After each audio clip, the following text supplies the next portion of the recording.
समस्त iOS DElEd साथियों का स्वागत है आपके अपने YouTube channel MKS teaching point में। जैसा कि साथियों आप सभी को इंगित करा दें, कल जो आपकी रिव्यू पिटीशन और साथ ही कनेक्टेड जो मिसलेनियस एप्लीकेशन उस पर जो सुनवाई आपकी स्पेशल बेंच में होनी थी वो कल भी कैंसिल हो चुकी है। यानी अगर बात कर लें, पिछली 2 सुनवाइयाँ कैंसिल हुई हैं। सुनवाई की नेक्स्ट डेट की अगर हम बात कर लें तो अभी केस के स्टेटस से टेंटेटिव डेट आपको 19 तारीख की शो हो रही है। 19 नवंबर की सुनवाई को लेकर के जैसे स्थितियां क्लियर होती हैं, कोई भी इन्फॉर्मेशन आती है आपको इंगित कराएंगे। फिलहाल अभी इंतज़ार करना होगा। अब बात कर लें साथियों, इस वीडियो के माध्यम से हम आपको इंगित कराएंगे जो आपकी ट्रांसफ़र पिटीशन के साथ कनेक्टेड SLP है कौशिक दास वर्सेस वेस्ट बंगाल की, उस पर एक बार फिर से जो है सुनवाई लिस्टेड हो चुकी है। ये सुनवाई आपकी ओपन कोर्ट में होगी या आपकी चैम्बर में होगी, ये इन्फॉर्मेशन आपको इंगित कराएंगे।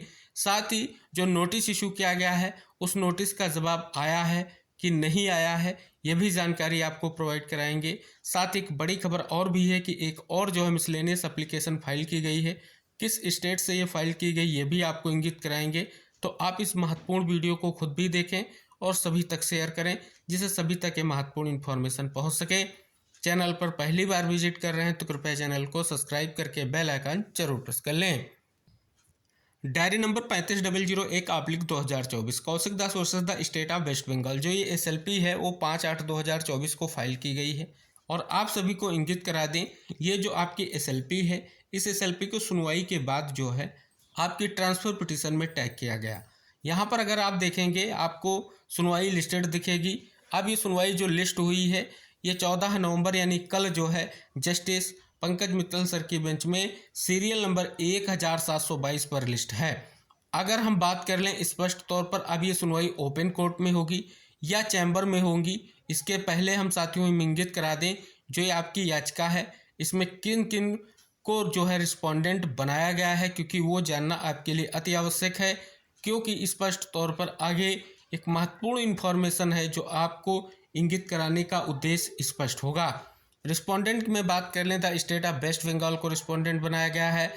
और साथ ही अगर बात कर लें West Bengal board of primary education को बनाया गया है, NCT को बनाया गया है, MHRD को बनाया गया है, NIS को बनाया गया है।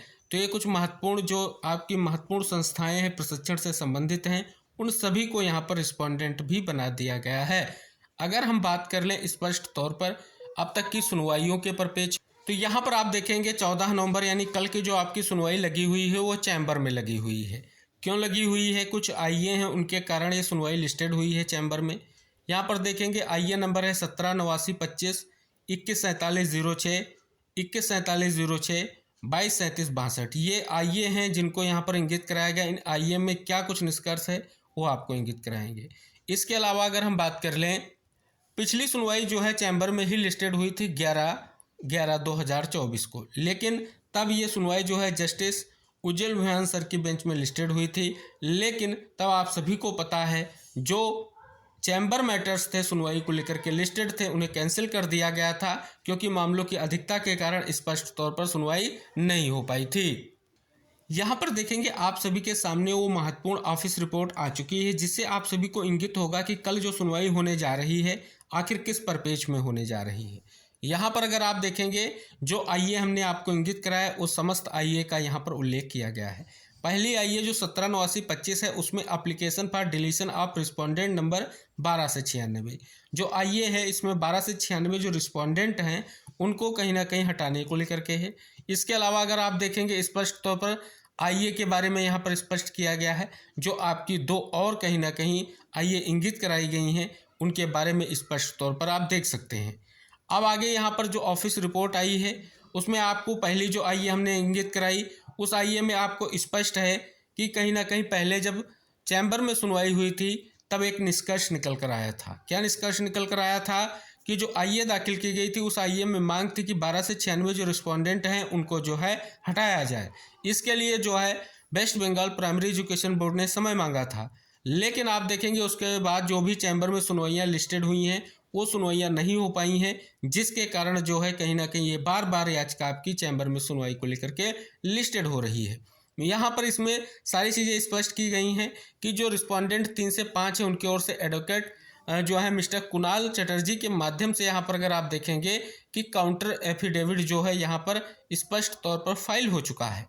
लेकिन अगर बात कर लें, अगर सुनवाई हो तब ये स्पष्ट होगा जो रिस्पोंडेंट डिलीशन को लेकर के आईए लगाई गई है उस पर कहीं ना कहीं डायरेक्शन हो। इसके अलावा अगर हम बात कर लें स्पष्ट तौर पर और सभी महत्वपूर्ण तथ्य इंगित कराए गए हैं। साथ ही स्पष्ट तौर पर अगर हम बात कर लें तो कहीं ना कहीं इस याचिका में सुनवाई के साथ साथ आप सभी को पता है ट्रांसफर पिटीशन में टैग है।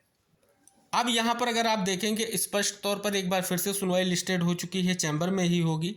तो कहीं ना कहीं स्पष्ट तौर पर ये जो आईए है, आईए पर जो भी डायरेक्शन कोर्ट का होगा स्पष्ट तौर पर उसके बाद जो है कहीं ना कहीं जो रिस्पोंडेंट हैं उनकी नोटिस का स्पष्ट तौर पर निष्कर्ष निकलेगा। आप देख सकते हैं service of notice is incomplete on other respondent expected जो है एक्सेप्ट रिस्पोंडेंट नंबर 3 और 5 as could not be issued. तो देख सकते हैं स्पष्ट तौर पर अन्य रिस्पोंडेंट को यहाँ पर स्पष्ट हो रहा है कि जो सर्विस नोटिस है अभी वो इनकम्प्लीट है। तो इस प्रकार से कहीं ना कहीं स्पष्ट तौर पर जो पहली आईए का निष्कर्ष है, जब रिस्पोंडेंट के डिलीशन की स्थिति क्लियर होगी इसके बाद सभी रिस्पोंडेंट को नोटिस होगा और निष्कर्ष निकलेगा। हालांकि ट्रांसफर पिटीशन में जो है इंटरिम रिलीफ मिल चुकी है और कहीं ना कहीं आप सभी को पता है सभी को नोटिस इशू किया जा चुका है। लेकिन जब पिछली सुनवाई 21/10/2024 की ओपन कोर्ट में हुई थी तब यहाँ पर देख सकते हैं कि स्पष्ट तौर पर सर्विस कंप्लीट नहीं थी या कहीं ना कहीं सर्विस कंप्लीट करने को लेकर के 4 सप्ताह का समय दिया गया है आपकी जो है ट्रांसफर पिटीशन पर। तो ये जो चैम्बर में सुनवाई लिस्टेड हुई है मोस्टली ये एसएलपी पर हुई है, ये आपको जानना अति आवश्यक है क्योंकि आप सभी के मन में जिज्ञासा होगी जब ट्रांसफर पिटीशन पर ओपन कोर्ट में सुनवाई हो रही तो आखिर चैम्बर में क्यों सुनवाई लिस्टेड हुई। आप सभी यहाँ पर देख सकते हैं जब इस याचिका पर सुनवाई हुई थी तब इसको जो है कहीं ना कहीं ट्रांसफर पिटीशन के साथ टैग कराया गया था। यहाँ पर देखेंगे एक और एमए जो है फाइल हो चुकी है। यहाँ पर देख सकते हैं diary number 51/906/2024 Adarsh Kumar Srivastava versus state of versus union of India. तो कहीं ना कहीं स्पष्ट तौर पर आप देख सकते हैं ये एक और आईए जो है 8/11/2024 को फाइल कर दी गई है। आप सभी यहाँ पर अगर रिस्पोंडेंट से देखेंगे तो यूनियन ऑफ इंडिया को बनाया गया है और स्पेशली जो है यूपी से ये कहीं ना कहीं आपकी जो है मिसलेनियस एप्लीकेशन जो है फाइल की गई स्टेट ऑफ यूपी को बनाया गया है, एनसीटी को बनाया गया, एनआईएस को बनाया गया है। यानी जो अन्य आपकी मिसलेनियस एप्लीकेशन है जिन्हें रिस्पोंडेंट बनाया गया है उन्हीं को इस याचिका में भी रिस्पोंडेंट बनाया गया है। आपको पता है कि आदर्श कुमार श्रीवास्तव वर्सेस जो आपकी स्टेट ऑफ यूपी की जो आपकी एक महत्वपूर्ण जो है ट्रांसफर पिटीशन भी है जिस पर आप सभी को पता है ऑलरेडी इंटरिम रिलीफ जो है मिल चुकी है। यहाँ पर देख सकते हैं आप सभी के सामने आपकी जो ट्रांसफर पिटीशन है उसका स्टेटस है। यहाँ पर देख सकते हैं कि ये कल की सुनवाई को लेकर के आपको लिस्टेड दिख रही है, लेकिन कारण हमने आपको इंगित करा दिया है कि क्या कारण है जिसके कारण ये लिस्टेड हुई है। अब हम बात कर लेते हैं किस कोर्ट में ये आपकी सुनवाई होगी और कहीं ना कहीं क्या स्थिति है सुनवाई के परपेच में जो कल आपकी चैम्बर की सुनवाई लिस्टेड हुई है। अब यहाँ पर साथियों आप देखेंगे ये कोर्ट नंबर 17 की आप सभी के सामने वो काज लिस्ट है। अगर आप यहाँ पर देखेंगे स्पष्ट तौर पर जस्टिस पंकज मित्तल सर जो है कहीं ना कहीं सुनवाई करेंगे।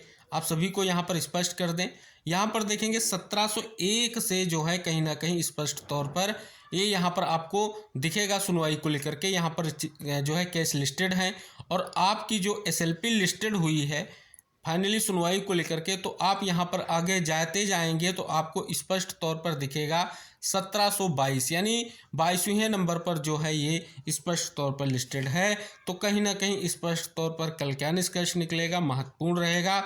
फिलहाल आप सभी के सामने स्थिति हमने क्लियर कर दी है जो आप सभी लोगों के लिए महत्वपूर्ण है। देख सकते हैं स्पष्ट तौर पर इंगित कराया गया है कि only connected SLP 19/139/2024 to be listed before chamber जज। तो ये कहीं ना कहीं आपको स्पष्ट तौर पर इंगित हो रहा है जो हम आपको इंगित कराना चाह रहे हैं, जो आपको Kaushik Das and others versus the state of waste Bengal and others का याचिका का SLP नंबर है वही यहाँ पर स्पष्ट तौर पर इंगित करा दिया गया है जो आप सभी को हमने इंगित कराया है। क्या प्रेयर है, क्या स्थितियां हैं, वो हमने सारी चीज़ें आपको इंगित करा दी हैं। जो आईए हैं उनके परपेच में निष्कर्ष निकल कर आना है और कहीं ना कहीं स्पष्ट तौर पर आप सभी की ये चैम्बर की सुनवाई के बाद फाइनली जो है याचिकाएं ओपन कोर्ट में ही सुनी जाएंगी। लेकिन जो कहीं ना कहीं स्पष्ट तौर पर डिलीशन को लेकर के ये एक आईए दाखिल की गई है उस पर निष्कर्ष निकल कर आना है। तो आई होप इस वीडियो में दी गई समस्त जानकारियां आपको स्पष्ट हुई होंगी। स्पष्ट हुई हैं तो वीडियो को लाइक कीजिए, शेयर कीजिए, चैनल को सब्सक्राइब कीजिए। हम मिलते हैं नेक्स्ट अपडेट के साथ, तब तक के लिए बाय बाय, टेक केयर साथियों।